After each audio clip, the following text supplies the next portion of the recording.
बार की बात है, किसी जंगल में एक कौवा रहता था। वो बहुत ही खुश था क्योंकि उसकी ज्यादा इच्छाएं नहीं थीं।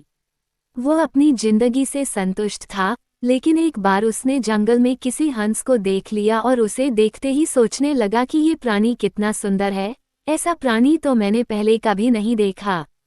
इतना साफ और सफेद, ये तो इस जंगल में औरों से बहुत सफेद और सुंदर है, इसलिए ये तो बहुत खुश रहता होगा। कौवा हंस के पास गया और पूछा, भाई तुम इतने सुंदर हो, इसलिए तुम बहुत खुश होगे। इस पर हंस ने जवाब दिया, हाँ मैं पहले बहुत खुश रहता था, जब तक मैंने तोते को नहीं देखा था। उसे देखने के बाद से लगता है कि तोता धरती का सबसे सुंदर प्राणी है। हम दोनों के शरीर का तो एक ही रंग है, लेकिन तोते के शरीर पर दो दो रंग है। उसके गले में लाल रंग का घेरा और वो सूर्ख हरे रंग का था। सच में वो बेहद खूबसूरत था।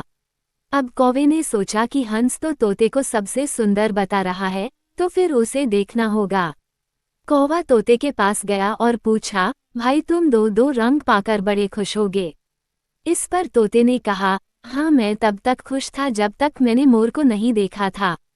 मेरे पास तो दो ही रंग हैं, लेकिन मोर के शरीर पर तो कई तरह के रंग हैं। अब कौवे ने सोचा सबसे ज्यादा खुश कौन है, ये तो मैं पता करके ही रहूंगा।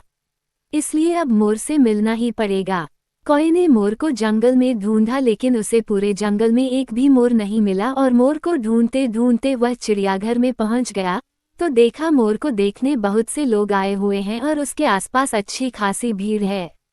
सब लोगों के जाने के बाद कौवे ने मोर से पूछा, भाई तुम दुनिया के सबसे सुंदर जीव हो और रंग बिरंगे हो, तुम्हारे साथ लोग फोटो खींचवा रहे थे।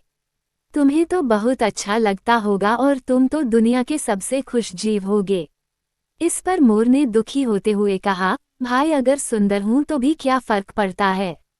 मुझे लोग इस चिड़ियाघर में कैद करके रखते हैं, लेकिन तुम्हें तो कोई चिड़ियाघर में कैद करके नहीं रखता और तुम जहां चाहो अपनी मर्जी से घूम फिर सकते हो। इसलिए दुनिया के सबसे संतुष्ट और खुश जीव तो तुम्हें होना चाहिए, क्योंकि तुम आज़ाद रहते हो। कौवा हैरान रह गया, क्योंकि उसके जीवन की अहमियत कोई दूसरा बता गया। दोस्तों, ऐसा ही हम लोग भी करते हैं। हम अपनी खुशियों और गुणों की तुलना दूसरों से करते हैं, ऐसे लोगों से जिनका रहन सहन का माहौल हमसे बिल्कुल अलग होता है। हमारी जिंदगी में बहुत सारी ऐसी चीजें होती हैं जो केवल हमारे पास हैं, लेकिन हम उसकी अहमियत समझकर खुश नहीं होते।